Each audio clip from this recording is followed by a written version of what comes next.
ओम नमः शिवाय। हर हर महादेव। जय श्री महाकाल। कैसे हैं आप सभी शिव भक्त। महादेव की असीम कृपा आप सभी पर बनी रहे। आपके जीवन के सारे दुख, सारी बाधाएं और हर प्रकार की पीड़ा भोलेनाथ दूर करे। आपके घर में सुख, शांति और समृद्धि का वास हो, यही प्रार्थना मैं मेरे आराध्य भगवान शिव से करती हूँ। भक्तों, इस समय अत्यंत पवित्र और अधिक मास अर्थात पुरुषोत्तम मास चल रहा है। यह महीना भगवान विष्णु और भगवान महादेव दोनों की विशेष कृपा पाने का उत्तम समय माना गया है। हमारे शास्त्रों में भी कहा गया है कि इस समय में किए गए छोटे छोटे उपाय भी कई गुना फल देते हैं।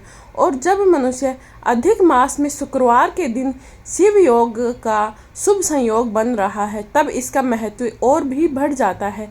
कहा जाता है कि कई बार मनुष्य इतना थक जाता है कि उसे लगता है अब कोई प्रार्थना नहीं सुन रहा। बार बार प्रयास करने के बाद भी उसके कार्य पूरे नहीं होते हैं। पूजा, व्रत और दान करने के बाद भी मनुष्य की मनोकामनाएं अधूरी रह जाती है। ऐसे समय में व्यक्ति भीतर से टूटने लगता है और ऐसे ही दुख और निराशा के क्षणों के लिए एक अत्यंत ही सरल लेकिन श्रद्धा से किया जाने वाला यह उपाय बता रही हूँ। मान्यता है कि इस उपाय को अगर आप सच्चे मन और विश्वास से करते हैं तो महादेव स्वयं भक्त की पुकार अवश्य ही सुनते हैं। तो इस उपाय को करने के लिए आपको क्या चाहिए, इसके बारे में हम जानते हैं।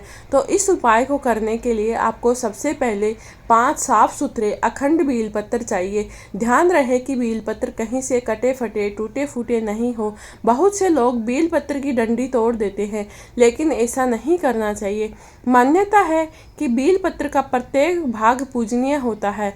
अब इसके साथ आपको एक तांबे का लोटा लेना है, उसमें शुद्ध जल भरे। उस जल में थोड़ा सा शहद लें और थोड़ा सा गाय का कच्चा दूध लें। ध्यान रखें, दूध उबला हुआ नहीं होना चाहिए। अब किसी शिव मंदिर में जाएं और शांत मन से भगवान शिव के सामने बैठ जाएं और सामान्य पूजा प्रार्थना करें। इसके बाद में अपने हाथ में जल लेकर अपना नाम, गोत्र, मनोकामना पूर्ति बोलते हुए, जो भी मनोकामना है वह बोलते हुए शिवलिंग पर आप जल को अर्पित करें। अब 5 बेलपत्र लिए थे, उनको आप अपने सामने रखें। प्रत्येक बेलपत्र की बीच वाली पत्ती पर ऊपर वाले यानी चिकने भाग पर आप शहद की एक छोटी सी बिंदी लगाएं और पीछे के साइड में आपको दूध की एक छोटी सी बिंदी लगाती हैं। ऐसा करते समय आपको मन ही मन आपकी जो भी प्रार्थना इच्छा है वह महादेव के सामने समर्पित कर दे। इसके बाद आप 5 बेलपत्रों को एक साथ हाथ जोड़कर दोनों हाथों में रखें और श्रद्धा से बोलें कि हे भोलेनाथ, मेरे जीवन के दुख दूर कीजिए, मेरी सच्ची मनोकामना पूरी कीजिए, मुझे शक्ति, शांति और आपका आशीर्वाद प्रदान कीजिए। फिर इन बेलपत्रों को आप धीरे से शिवलिंग पर अर्पित करें। ध्यान रखें कि बेलपत्र की डंडी जलाधारी की ओर रहे। भक्तों, इस उपाय का सबसे बड़ा रहस्य केवल सामग्री नहीं है, बल्कि आपकी श्रद्धा और विश्वास है। जब आप पूरी मन, पूरी श्रद्धा से यह उपाय करते हैं, महादेव को बेलपत्र अर्पित करते हैं, तब रास्ते अपने आप बनने लगते हैं। कहा जाता है कि सच्चे मन से की गई प्रार्थना कभी विफल नहीं जा सकती। हो सकता है कि फल तुरंत नहीं मिले, लेकिन भगवान शिव अपने भक्तों को कभी भी निराश नहीं करते हैं। जो भी भक्त बड़े ही श्रद्धा और भक्ति भाव से भगवान भोलेनाथ का स्मरण करते हुए इस उपाय को करता है, तो उसके जीवन की सभी परेशानियां दूरी हो जाती है, मनोकामना भोलेनाथ को समर्पित हो जाती है, तो असंभव भी संभव लगने लगता है। कहा जाता है कि महादेव केवल भक्ति देखते हैं, भक्तों का धन, वैभव या दिखाया नहीं चाहिए। वे भक्त की सच्ची पुकार जरूर सुनते हैं, वे उनकी पुकार सुनते हैं। कभी भी निराश मत होना, चाहे समय कितना भी कठिन नहीं हो, क्यों नहीं हो, बस एक बार पूरे विश्वास से कहिए, हर हर महादेव। भक्तों, हमारे शास्त्रों में बेलपत्र को बहुत ही पवित्र बताया गया है। ऐसी मान्यता है कि बेलपत्र की 3 पत्तियां स्वयं ब्रह्मा, विष्णु, महेश का स्वरूप मानी जाती हैं।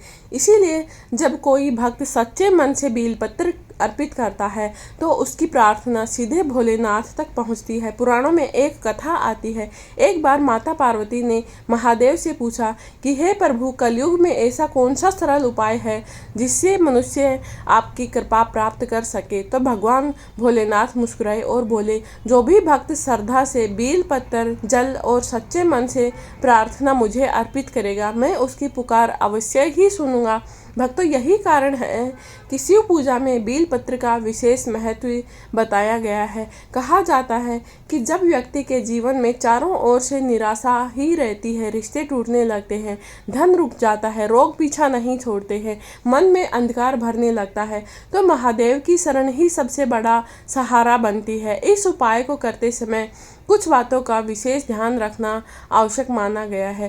पहली बात, इस उपाय को करते समय मन को शांत रखना चाहिए। क्रोध, अहंकार और नकारात्मक विचार से दूर रहना चाहिए। दूसरी बात, बेलपत्र हमेशा साफ अखंड होने चाहिए। कई बार लोग जल्दीबाजी में टूटे हुए या सूखे बेलपत्र चढ़ा देते हैं, लेकिन पूजा में पवित्रता और श्रद्धा दोनों ही महत्व है। तीसरी बात, इस उपाय को करते समय अपनी मनोकामना स्पष्ट रूप से मन में ही बोलनी चाहिए। महादेव से कुछ भी छिपा नहीं है, लेकिन भक्त सच्चे मन से अपनी पीड़ा कहते हैं तो उनका मन हल्का हो जाता है, भक्ति और भी गहरी हो जाती है।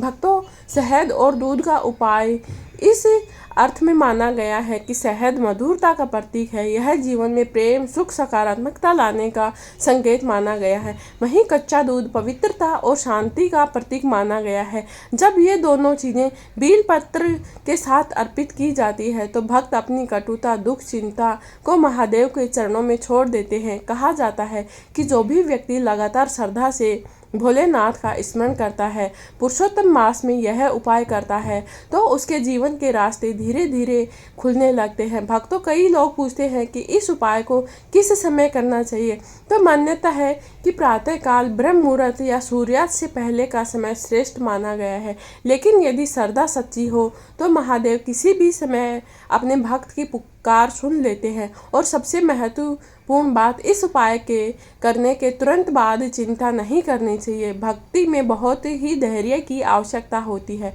कभी कभी महादेव हमें वह नहीं देते हैं जो हमें मांगते हैं, बल्कि वह देते हैं जो हमारे लिए अच्छा होता है। इसीलिए इस उपाय को करने के बाद बार बार संदेह नहीं करना चाहिए, सिर्फ विश्वास रखना चाहिए। जो होगा महादेव की कृपा से अच्छा ही होगा। भक्तों, कहा जाता है कि अधिक मास में जो भी व्यक्ति शिव मंदिर जाकर ओम नमः शिवाय मंत्र का जाप करता है, उसके जीवन के पुराने दोष भी शांत होने लगते हैं। विशेष रूप से यदि शुक्रवार के दिन शिव योग बन रहा है और जो दीपक जलाकर महादेव के सामने बैठकर कुछ समय ध्यान करता है तो यह बहुत ही शुभ माना गया है। यदि संभव हो तो शुक्रवार के दिन ज़रूरतमंद को भोजन कराना, गौ सेवा करना, पक्षियों को दाना डालना बहुत ही पुण्यदायी माना गया है, क्योंकि भगवान शिव केवल मंदिर में ही नहीं, हर जीव में विराजमान होते हैं। भक्तों, याद रखिए, सच्ची पूजा केवल फूल और बेलपत्र चढ़ाने से नहीं होती है। सच्ची पूजा तब होती है जब मन में दया हो, वाणी में मधुरता हो और हृदय में विश्वास हो। इसीलिए इस अधिक मास में एक संकल्प अवश्य ले कि किसी का दिल नहीं दुखाएंगे, छल और झूठ से दूर रहेंगे और हर परिस्थिति में महादेव का नाम लेते रहेंगे, क्योंकि जहाँ भक्ति होती है वहीं से चमत्कार शुरू होते हैं। तो भक्तों, प्रेम से बोलिए हर हर महादेव। भगवान शिव की जय हो।